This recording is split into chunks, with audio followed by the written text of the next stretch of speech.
Hello everyone, welcome back to my channel. इस video में हम लोग डिस्कस करने वाले हैं थ्योरम 17.11, जिसको हम लोग बोलते हैं क्रैमर राव थ्योरम।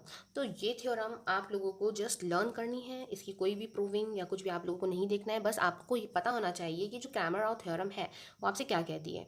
तो देखिए, क्रैमर राव थ्योरम आपसे ये कहती है कि with probability approaching to unity as n tends to infinite, अगर प्रोबेबिलिटी आपको आपकी यूनिटी अप्रोच कर रही है, जैसे ही n आपका इनफाइनाइट की ओर अप्रोच कर रहा है, then the likelihood equation del by del theta log L is equal to zero, ये आपका लाइक्लीहुड इक्वेशन है। Then this likelihood equation has the solution which converges in probability to the true value of theta nought.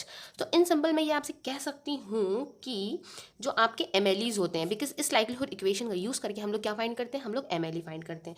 तो जो आपके M होते हैं वो आपके क्या होते हैं, वो होते हैं आपके कंसिस्टेंट। ओके, तो जो एम होते हैं वो आपके कंसिस्टेंट होते हैं। जो क्रैमर राव थ्योरम है वो आपसे सिंपल ये कहती है कि जो एम होते हैं वो आपके कंसिस्टेंट होते हैं।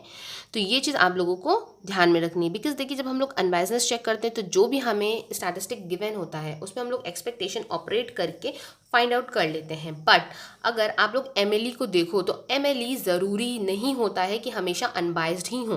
बट ये थ्योरम आपको क्या बताती है कि जो एम होते हैं आपके, क्रैमर राव थ्योरम क्या कहती है कि जो एम होता है वो कंसिस्टेंट होता है। तो ये चीज़ आपको एग्जाम में याद रखनी है, बिकॉज एग्जाम्स में ये क्वेश्चन बन सकते हैं।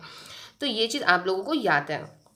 अब देखिए, इस पे बेस्ड मैं आप लोगों को क्वेश्चन के थ्रू बताती हूँ। मान लीजिए एक्स आपका कोई भी रैंडम वेरिएबल है जो कि नॉर्मल डिस्ट्रीब्यूशन को फॉलो करता है with mean mu and variance sigma square. तो अगर आप यहाँ से एक्स बार लो, एक्स बार आप लोग मान लो ये आपका क्या है, सैम्पल मीन है।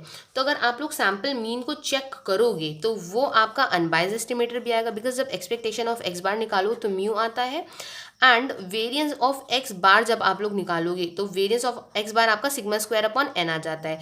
तो यहाँ से तो फर्स्ट वाली से आपको पता चल गया कि अनबाइज्ड है ये। अब कंसिस्टेंसी चेक करने के लिए आप लोगों को necessary and sufficient condition use करनी पड़ेगी, सफिशिएंसी की, कंसिस्टेंसी की, जो कि क्या होती है, जो कि होती है limit n tending to infinite expectation of X is equal to theta, कोई भी जो पैरामीटर है आपका। एंड सेकंड आपकी क्या होती है, limit n tending to infinite variance of X is equal to zero. तो ये कंडीशन अब आप लोग देख रहे हैं, जब आप लोग यहाँ पे एन स्टेंडिंग टू इनफाइनाइट करोगे तो वेरिएंस ऑफ एक्स बार आपका जीरो हो जाएगा, तो ये कंसिस्टेंट भी हो जाएगा।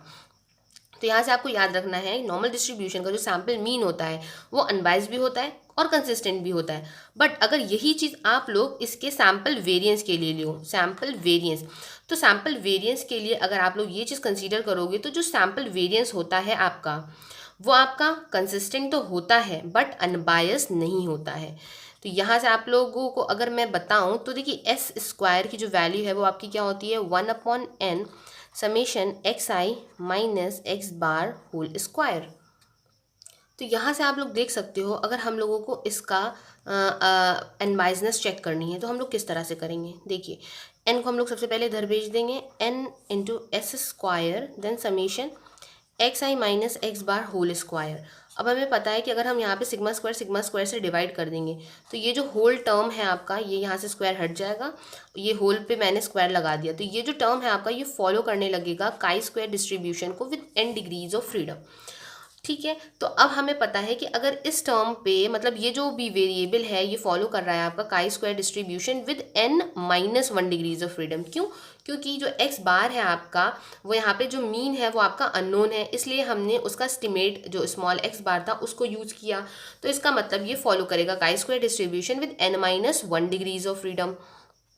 तो इस पे जब हम लोग एक्सपेक्टेशन ऑपरेट करेंगे तो यहाँ से आप लोग देख सकते हैं ये आपका क्या आ जाएगा।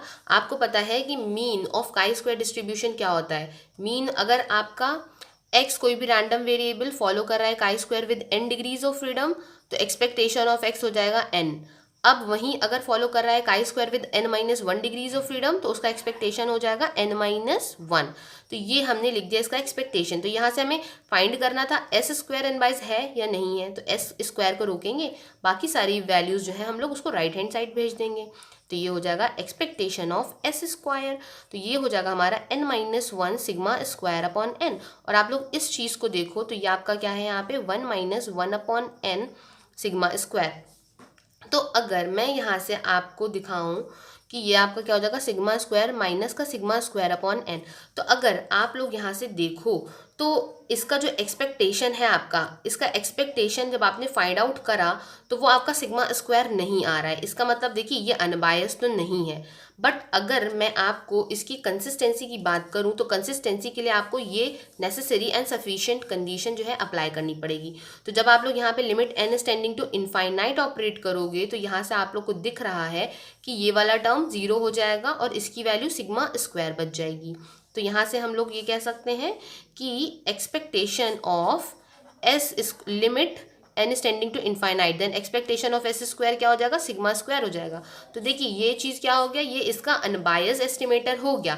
अब इसी तरह से सेम प्रोसेस करके जब आप लोग variance of n times S square upon sigma की पावर 4 को फॉलो कर निकालोगे और यहाँ पे लिमिट ऑपरेट कर दोगे एन स्टेंडिंग टू इनफाइनाइट, तो इसकी वैल्यू आपकी 0 आ जाएगी। तो ये आप लोगों के लिए होमवर्क है, या आप लोग इसको फाइंड करिएगा और मुझे कॉमेंट बॉक्स में ज़रूर बताइएगा कि आप लोग का 0 आ रहा है या नहीं आ रहा है।